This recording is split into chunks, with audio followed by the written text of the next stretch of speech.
Saya Prof. Selamat sore Prof. Debbie Vinsky. Selamat sore Mas Ferdi. Oke Prof. Prof gimana udah dengar kabar bahwa Indra Bekti mengalami pendarahan otak? Iya sudah dengar dan sedih sekali. Tapi sekarang hari ini happy karena sudah recovery.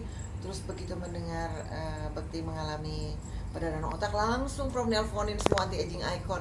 Karena Bekti sama Dila itu kan pasangan anti aging icon juga, sama-sama dengan Dude, ya kan, sama Dini, Dimas. Kemarin udah telepon Dini, Dimas, telepon Edis, lagi di Jeddah, udah nelpon. Pokoknya semuanya akan berkumpul para anti aging icon bahwa kita harus perhatikan kesehatan dan kita semua berdoa semoga Indra Bekti cepat recovery-nya dan semoga Dila tuh kuat, sehat. Doa-doa kita semua supaya cepat pulih kembali, bisa bekerja kembali. Oke Prof. Seberapa dekat sih Prof dengan Indra Bekti? Iya, Indra sama Dila tuh dekat di hati karena preweddingnya kan juga sama Prof waktu itu. Kemudian mereka berdua pasangan yang serasi, pasangan yang kompak. Waktu itu langsung diangkat jadi anti aging icon bersama teman-teman yang lain. Ada Umi Pipi, ada Dude, terus Oki juga kemarin sama Rio juga ada telepon-teleponan. Jadi terakhir ketemu sih September ya, pas acara fashion show-nya Surin, pasien kita juga di Kelapa Gading itu sempat ketemu, terus sempat janjian juga. Oh iya harus terapi, periksa kesehatan, nggak cuma sibuk kerja, mentang-mentang famous, populer, jangan lupa semuanya jaga kesehatan. Oke Prof Debbie, kapan terakhir Prof mungkin berhubungan sama Indra Bekti? Iya, terakhir itu ya bulan September. Setelah itu saya sibuk terus ke Eropa, tapi sempat janjian mau ke sini. Terus Dini, Dimas, kalau Rio sama Oki kan sudah tuh bawa Ibu, Bu Yunifa, bawa Ananda Sulaiman sudah. Tinggal Indra nih. Indra Duda tuh di absenin sama Prof. Itu janji karena saya bilang ingat loh, umur kalian udah nambah loh, nggak rasa. Dulu kan masih 30-an ya pas dinobatkan. Irfan juga, Ramzi, ini semua absenin satu-satu semua. Termasuk semua ya, walaupun bukan ikon tapi semuanya para artis bekerja menghibur masyarakat. Itu juga harus menjaga kesehatannya. Oke Prof. Penyakit yang diderita oleh Indra Bekti ini bisa dikatakan oleh Prof cukup berbahaya nggak sih Prof, pendarahan otak itu? Oh iya, pendarahan otak itu adalah suatu situasi di mana terjadi pecahnya pembuluh darah ya pada arteri pada otak dan termasuk kedaruratan medis. Jadi memang harus bisa dikerjakan dengan cepat dan luar biasa kemarin hanya dalam waktu hitungan jam ya, tidak hitungan hari. Jadi cepat sekali langsung dilakukan operasi oleh timnya, luar biasa, dan sekarang sedang pemulihan. Itu memang bisa disebut kedaruratan ya. Dalam definisinya memang pendarahan otak itu karena pecahnya pembuluh darah dan bisa timbul perdarahan di beberapa bagian otak. Ada beberapa tipe, ada 4 tipe sebenarnya ya. Mau dijelaskan di sini ya? Boleh dijelaskan. Ya. Jadi perdarahan otak atau brain hemorrhage itu ada beberapa tipe. Ada perdarahan subarachnoid, yaitu perdarahan di bawah pada jaringan otak di bawah selaput pelindung otak. Kemudian ada epidural dan subdural, dan ada perdarahan juga dalam jaringan. Dalam jaringan ini bisa kena ke jaringan bagian mana saja dan gejalanya tergantung di area mana itu terjadi ya. Jadi kalau ke areanya misalnya dekat ke mata, penglihatan, bisa-bisa penglihatannya hilang atau berkurang seperti itu. Jadi tergantung dari gejalanya, tergantung dari tipe-tipenya, dan penyebabnya juga bermacam-macam ya. Bisa darah tinggi, bisa kelainan pada pembuluh darah, bisa ada penyakit pada liver, ada bermacam-macam penyebabnya.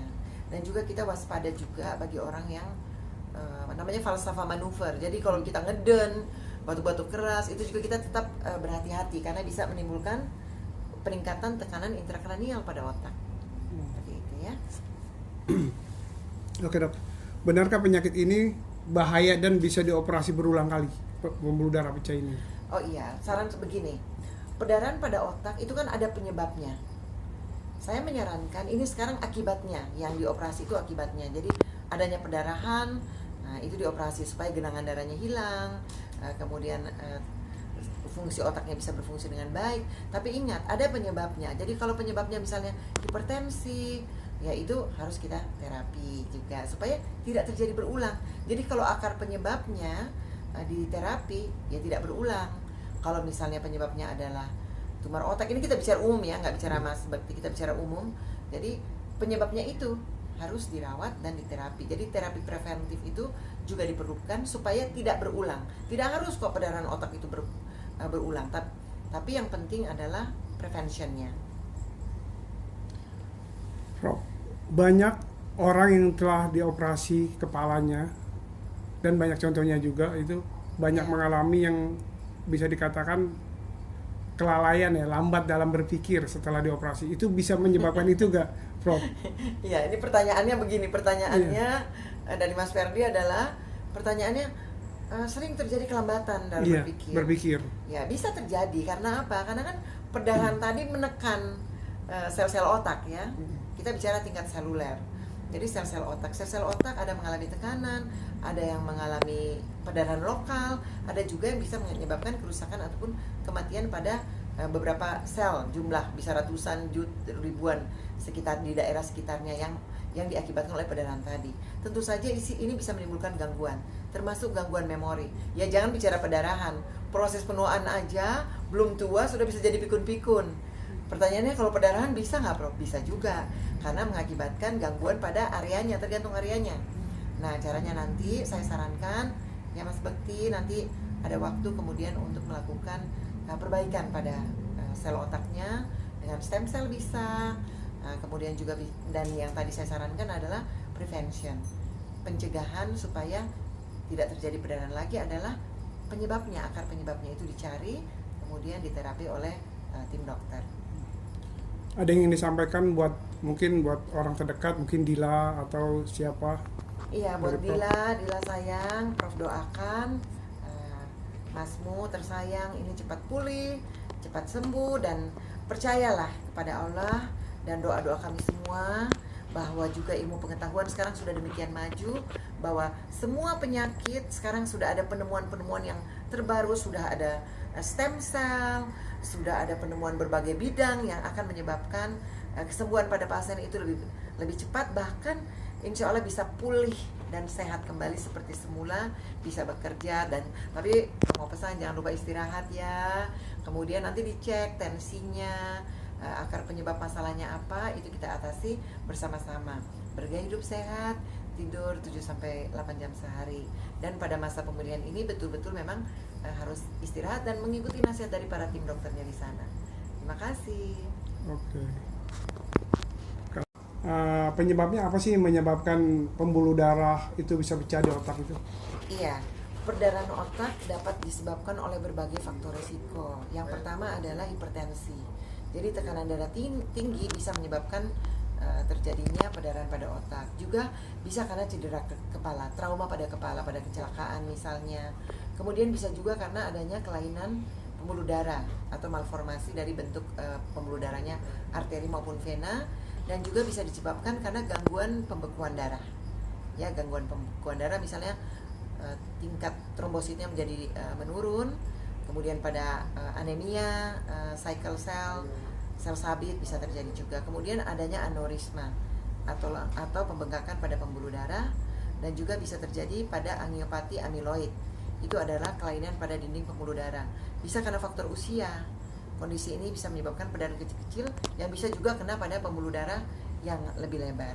Dan tentu saja faktor resiko lain yang bisa menyebabkan terjadinya pecah pembuluh darah yaitu berhubungan dengan gaya hidup kita juga. Jadi kurangnya istirahat.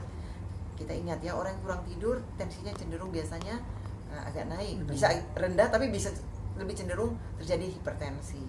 Jadi itu jangan biarkan kalau jadi ada gejala-gejala seperti ini, tiba-tiba pusing ya, atau sakit kepala hebat, jangan dianggap enteng. Cepat-cepat dicek. Nah, kemudian setelah kita cek, kita bisa melakukan langkah-langkah pencegahan agar tidak terjadi kedaruratan medis seperti perdarahan otak. Karena itu adalah keadaan yang sangat berbahaya.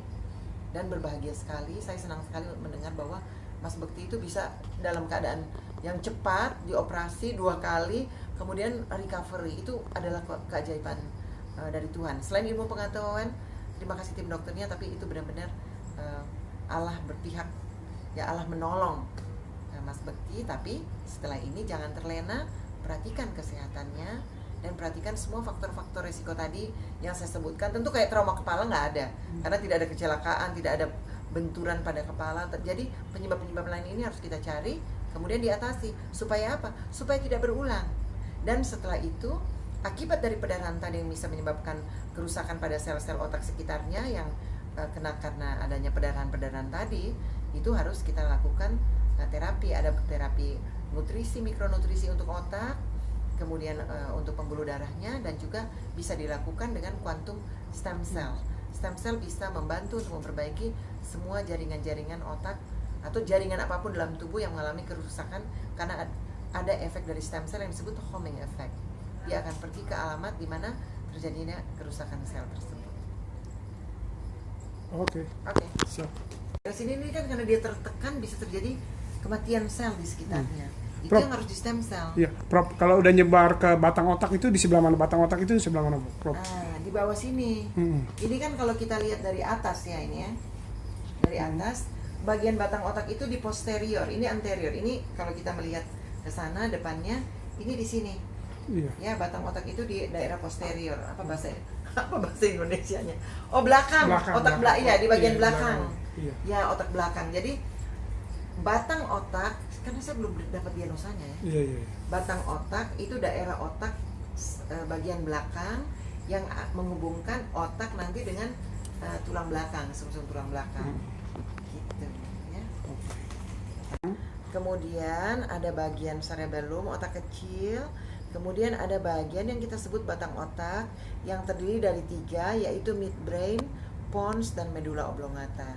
Itu berhubungan, di bawahnya ada spinal cord. Ya, spinal ya,